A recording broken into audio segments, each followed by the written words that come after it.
Padre, me gusta mucho su programa. Soy cristiana y estudio la Biblia.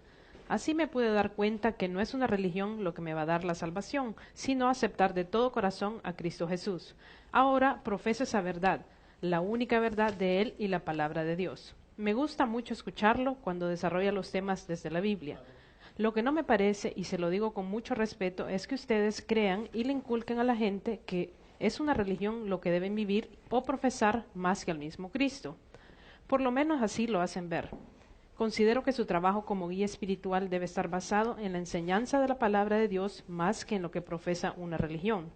Lo admiro mucho, pero me gustaría muchísimo que su fe estuviera puesta totalmente en Dios, en Jesús y su palabra, más que en doctrinas religiosas creadas por el hombre.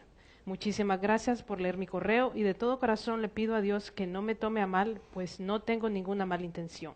Atentamente, María Amalia. María, muchísimas gracias. Ante todo, nosotros no predicamos iglesia, nosotros predicamos a Cristo. Y en todos los programas sí hablamos de que Jesús funda una iglesia, mi hija. Jesús no funda ni 20,000 iglesias, ni 36,000 iglesias como hay en Estados Unidos hoy día. Jesús establece una iglesia, y eso lo vemos en el Evangelio según San Mateo, capítulo 16, versículo 18. Sobre esta piedra edificaré, ¿qué cosa? Mi iglesia, no mis iglesias. Desafortunadamente, el cuerpo de Cristo, la iglesia, está hoy día más dividido que nunca antes. ¿Es eso obra de Dios? ¿Es eso lo que Dios quiere? ¿Que estemos todos divididos? Tú dices que tú no profesas ninguna religión, pero tu teología está totalmente influenciada por el protestantismo y también por los evangélicos. Desafortunadamente es así. Entonces, o estamos en un camino o estamos en otro camino. Y el camino que tú has escogido no es el camino de la teología católica, es el camino de la teología protestante evangélica. Y eso es lo que tú profesas, y esa es tu religión. Y la estás mostrando a través de tus poros. ¿Por qué? Porque estás diciendo que la fe tiene que ser solamente en Jesucristo. Estamos de acuerdo totalmente. Y estás diciendo también que ninguna iglesia vale la pena, o que ninguna iglesia pues debe de ocupar realmente el centro de nuestra vida. Si nosotros no tenemos una iglesia, ¿cómo vamos a conocer a Cristo?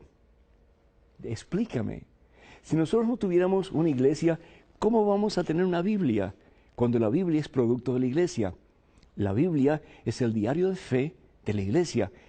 Y tanto más, la única que tiene autoridad para interpretar su contenido es la que ha escrito el diario de fe. Si tú escribes un diario, tú eres la única persona que tienes autoridad para interpretar lo que tú has escrito. La Iglesia Católica, establecida por Jesús sobre Pedro y los demás apóstoles, es la única que tiene autoridad para interpretar lo que dice este sagrado libro. Más aún, en ninguna parte de este sagrado libro, mija, dice la palabra de Dios que este libro es palabra de Dios. Ninguna parte. Lo que dice el apóstol Pablo es que este libro, esta escritura, es para inspirar y para enseñar. Pero en ninguna parte dice es palabra de Dios explícitamente. Y ahí me sorprende porque muchos dicen, no, pero si no está escrito así, verbatim, en la Biblia, yo no lo creo. Sin embargo, ninguna parte de la Santa Biblia dice que la Biblia es palabra de Dios. ¿Por qué creemos que la Biblia es palabra de Dios? Porque desde su principio, desde que los libros fueron compuestos bajo la instrucción de los obispos de la Iglesia Católica y bajo la efusión del Espíritu Santo, la Iglesia proclamó que este libro sagrado es palabra de Dios. Los hermanos protestantes, los hermanos evangélicos, aseguran que es palabra de Dios y sin embargo en ninguna parte de la Biblia aparece así, ¿verdad? Verbatim, que esto es palabra de Dios. Entonces, nosotros no estamos predicando una iglesia, nosotros estamos diciendo que sí, Jesús fundó una iglesia, pero a quien predicamos es a Cristo Jesús. Y lo que predicamos es que solamente Jesús salva. No hay salvación fuera de Jesucristo. Evangelio según San Juan, capítulo 14, versículo 6. Yo soy el camino, yo soy la verdad, yo soy la vida. Nadie va al Padre sino a través de mí. Pero también el Señor Jesús dice en el Evangelio según San Juan, capítulo 17, versículo 21, Padre, que todos sean uno, como tú y yo somos uno. Entonces el mundo creerá que tú me has enviado. El Señor Jesús también dice en el Evangelio según San Juan, capítulo 14, versículos 15, el que me ama guardará mis mandamientos. Pero ¿cómo vamos a guardar los mandamientos del Señor si estamos todos divididos? Yo tengo un amigo que me dice constantemente, lo veo a cada rato, Padre, cuando ustedes cristianos comiencen a poner en práctica lo que ustedes predican, que es el amor, yo voy a creer en Jesucristo. ¿Por qué tanta gente en el mundo de hoy no cree en Jesús? Porque estamos todos divididos, desafortunadamente. Y cada cual dice, yo tengo la verdad. La verdad es una sola, y la verdad es Dios. Y Dios revela su verdad a través de la única iglesia que Él establece sobre Pedro y los demás apóstoles.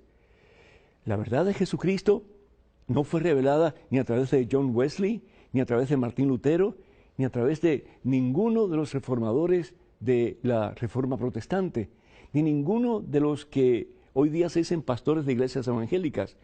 La iglesia de Jesucristo fue establecida por el mismo Jesús en la persona de Pedro y los demás apóstoles.